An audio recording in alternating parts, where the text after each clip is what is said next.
नाजरीन, आप देख रहे हैं आली न्यूज़ में आपका मेज़बान चौधरी फजल रहमान। पाकिस्तानी ज़र इंतज़ाम कश्मीर के ज़िला मेंबर की तहसील समानी और समानी के इस वक्त बंडाला मोड़ के मकाम पर हम मौजूद हैं। यहाँ पर वार्ड के इलेक्शन लड़ने वाले एक उम्मीदवार हैं, मेंबर लोकल कौंसिल। जी, आपका तारुफ जी? चौधरी ताहिर इकबाल जी, मैं लोकल कौंसिल का उम्मीदवार हूँ, वार्ड चिटी मिट्टी से। वार्ड चिटी मिट्टी यूनियन कौंसिल चाई गाई चाई गाई से आपका इंतखाबी निशान ताला।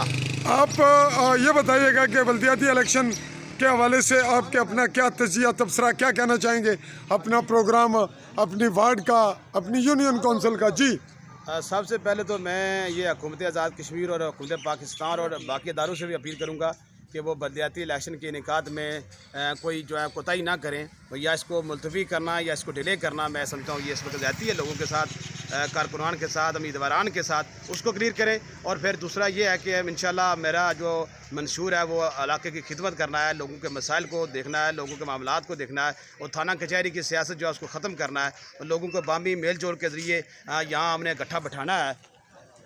आप ये बताइएगा कि आप किस पार्टी के पावर आपके बैग पे पार्टी का टिकट है या क्या बैकग्राउंड आपका? पार्टी ने चूँकि अपने ग्रुप के अंदर इख्तिलाफ की वजह से हमें टिकट नहीं मिल सका। वैसे तो मेरा तर्क पाकिस्तान तहरीक इंसाफ से था, लेकिन पार्टी ने टिकट नहीं दिया। दूसरे मेरे मुकाबले में मध्य मुकाबले को भी टिकट नहीं दिया, और हम आज़ाद हैसियत से इलेक्शन में कंटेस्ट कर रहा हूँ।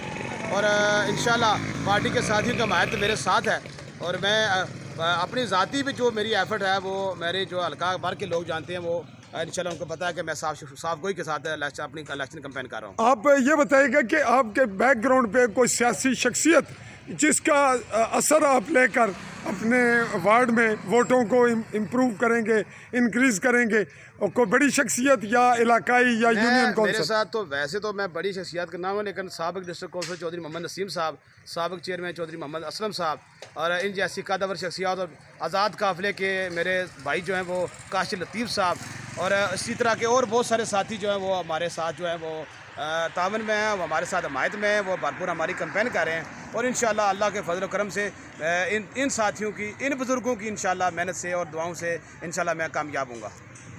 आप से आखिरी ये सवाल है कि क्या बल्दियाती इलेक्शन में मुंतखब होने वाले लोग अगर इनको इख्तियारात नहीं मिलते तो आपका क्या फ़ैसला होगा? ये इलेक्शन जीतने के बाद अगर हमें इख्तियारात नहीं मिलते तो फिर हम ये समझेंगे कि बल्दियाती इलेक्शन के इनेकाद का कोई फ़ायदा ही नहीं है। तो इसका तबसरा क्या है, इसके करवाने में किसका रोल ज़्यादा है? इसमें तो मैं समझता हूँ इस वक्त तो हुकूमत आज़ाद कश्मीर बहुत सीरियस हो गई है, और वो इलेक्शन करवाना चाहती है। अपोजिशन तो रोड़े अटकाए हैं, लेकिन मैं समझता हूँ कि तमाम पार्टियों को बल्दियाती इलेक्शन के इनेकाद में सीरियस होना चाहिए, इसके तावन करना चाहिए हुकूमत के साथ भी, और अपोजिशन को मिल बैठ कर इस बल्दियाती इलेक्शन के निज़ाम को बहाल करना चाहिए। कुछ और आप खुद कहना चाहें, कहिए। बहुत शुक्रिया। मैं वार्ड चिटी मिट्टी का तमाम दोस्तों, बुजुर्गों, माऊँ बहनों से अपील करूँगा कि 27 तारीख को ताले पर मोहर लगाकर मुझे वहाँ वार्ड से कौंसलर मुंतखब करें, और इंशाल्लाह मैं आपके साथ कंधे से कंधा मिला के जिस वक्त भी चाहेंगे मैं खड़ा हूँगा। बहुत शुक्रिया जी, अल्लाह हाफ़िज़।